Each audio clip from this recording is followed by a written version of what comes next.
नमस्कार दोस्तों, स्वागत है आपका एक बार फिर आपके इस चैनल द क्यूरियोसिटी में। दोस्तों, आज मैं आप लोगों के लिए बिहार बोर्ड की कक्षा 10 के हिंदी का काव्यखंड का प्रश्न और उत्तर लेकर के आया हूँ। दोस्तों, यह एक श्रृंखला है जिसमें आपको लगातार काव्यखंड के यानी जितनी भी कविताएं हैं उसके सभी प्रश्नों का उत्तर मिलेगा। तो चलिए बिना समय गवाए हम शुरू करते हैं।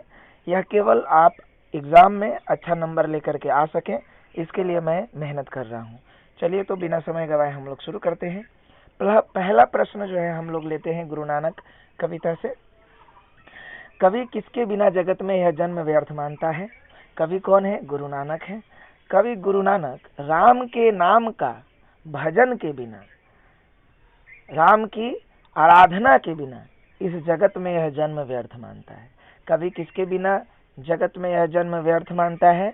तो कवि गुरु नानक जो है वो राम के नाम का भजन के बिना और राम की आराधना के बिना इस जगत में यह जन्म व्यर्थ मानता है। दूसरा प्रश्न और बहुत सुंदर प्रश्न, वाणी कब विष के समान हो जाती है? वाणी कब विष के समान हो जाती है? उत्तर है आपका, जब हम राम का नाम नहीं लेते तो हमारी मति भ्रमित होने लगती है, हमारी बुद्धि भ्रमित होने लगती है और हम किसी की बुराई आदि कार्यों में मन लगाने लगते हैं, किसी का बुराई करना इधर उधर, और तब जाकर हमारी वाणी विष के समान हो जाती है। चलिए नेक्स्ट क्वेश्चन देखते हैं।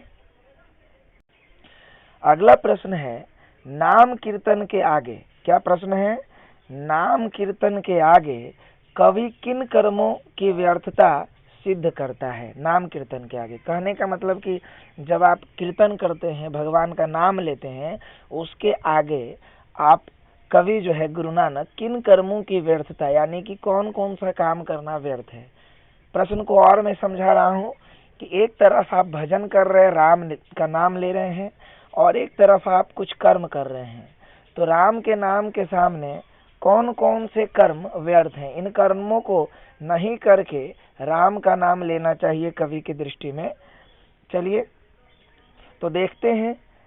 नाम कीर्तन के आगे कवि शाम की पूजा यानी जो हम लोग शाम में पूजा करते हैं, वो तीर्थ यात्रा करना, हम लोग जो तीर्थ यात्रा में इतना खर्च करते हैं, परेशान होते हैं, वो कमंडल धारण करना, जो साधु संत बन जाते हैं कमंडल धारण कर लेते हैं, जटा मुकुट बढ़ाना, जटा बढ़ा लेते हैं, मुकुट जटा रूपी मुकुट सर पे बना लेते हैं, भस्म लगाकर वस्त्र त्याग कर सन्यासी हो जाना, यानी भस्म लगाकर घूमना, वस्त्र त्याग देना, कम वस्त्र पहनना और सन्यासी हो जाना, ये सभी चीज व्यर्थ हैं यदि हम कीर्तन नहीं करें, प्रभु का सुमिरन नहीं करें, राम का सुमिरन नहीं करें। ठीक है, नेक्स्ट क्वेश्चन है, चौथा प्रश्न है, गुरु नानक के प्रथम पद के आधार पर बताएं कि गुरु नानक ने अपने युग में धर्म साधना के कैसे रूप देखे थे। सही बात है, गुरु नानक जैसा रूप देखेंगे वैसा ही लिखेंगे। तो जब हम कविता पढ़ेंगे और उसका प्रथम पद पढ़ेंगे तो उसी में जिक्र है कि गुरु नानक ने अपने युग में बाह्य आडंबरों से भरा जग देखा था, इसलिए उसमें लिखा गया है आडंबर के बारे में। आडंबर का मतलब होता है दिखावा। आप कर कुछ रहे हैं, आपके अंदर में कुछ है और दिखा कुछ रहे हैं। लोग पूजा पाठ करने पर तथा कर्म का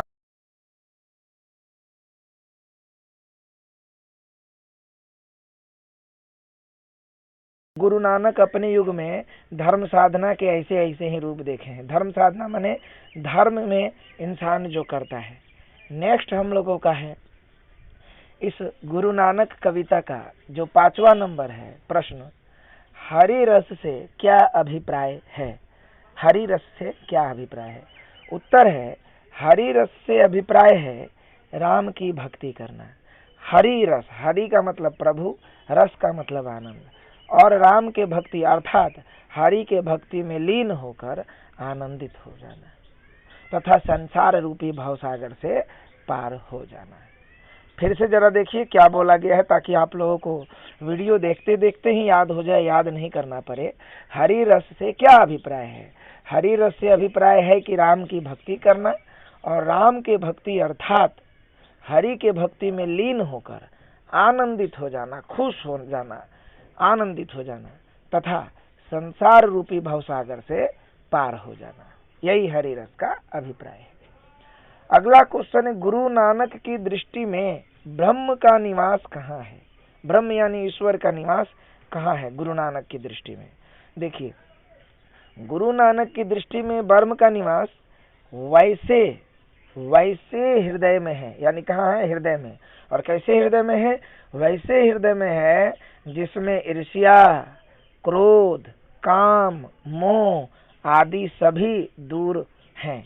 वैसे हृदय जिससे ईर्ष्या यानी जलन, गुस्सा, काम यानी गलत निगाह से दूसरे को देखना, दूसरे के लिए अपने मन में गलत विचार लाना, और मोह, इन सब से जिसका हृदय दूर हो गया है, वैसे हृदय में ब्रह्म का निवास है। किसकी दृष्टि में? कवि की दृष्टि में, अर्थात गुरु नानक की दृष्टि में।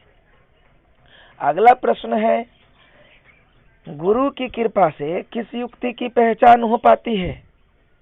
तो गुरु की कृपा से ईश्वर की भक्ति में इस तरह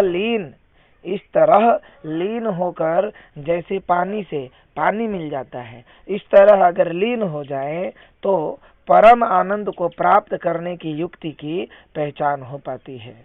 यानी किस युक्ति की? परम आनंद को प्राप्त करने की। और ये परम आनंद किस युक्ति की? परम आनंद को प्राप्त करने की युक्ति की पहचान हो पाती है। और ये युक्ति कैसे मिलेगा? तो गुरु की कृपा से ईश्वर की भक्ति में इस तरह लीन होकर, किस तरह? जैसे पानी से पानी मिल जाता है, उस तरह यदि हम लीन हो जाएं तो परम आनंद माने ऐसा सुख जो इस संसार में आपको कहीं नहीं मिल सकता है, वैसा सुख को प्राप्त करने की युक्ति, उपाय की पहचान हो पाती है। किसकी कृपा से? गुरु की कृपा से। तो दोस्तों, 7 से 8 मिनट का यह वीडियो आपको मिल रहा है, जिसमें गुरु नानक जो काव्य खंड है उसके सभी प्रश्न का उत्तर आपको मिला है।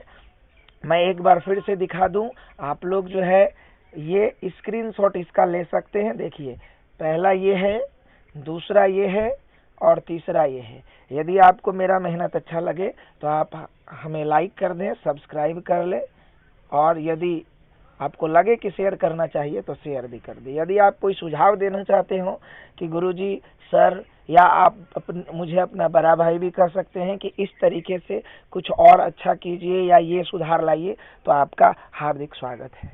फिर मिलते हैं अगले वीडियो में।